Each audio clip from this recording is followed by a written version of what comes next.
ada masalah bila spin kain baju dia tak kering. Masalah tu boleh terjadi dekat semua mesin basuh. So nak check dekat mana? Okay, first kali korang nak kena balikkan mesin basuh macam ni. Lepas tu korang pergi ke bahagian belakang, korang tengok ni. Dekat sini ni ada belting ni. Korang nampak tak belting dia dah kendur habis ni?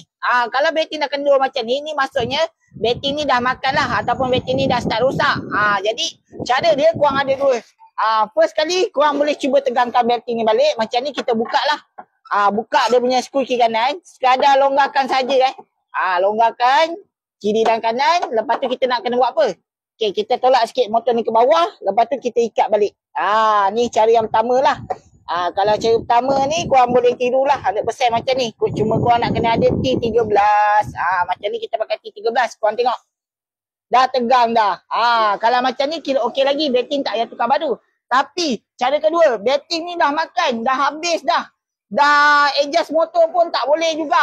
Longgar lagi. Korang kena tukar belting yang baru. Cara buka belting apa semua saya dah buat dah. Banyak dah video. Jadi kalau korang nak tambah lagi ilmu, korang boleh dapatkan panduan DIY lah. So, ingat nak jimat apa? Kita DIY je. Assalamualaikum. Bye-bye.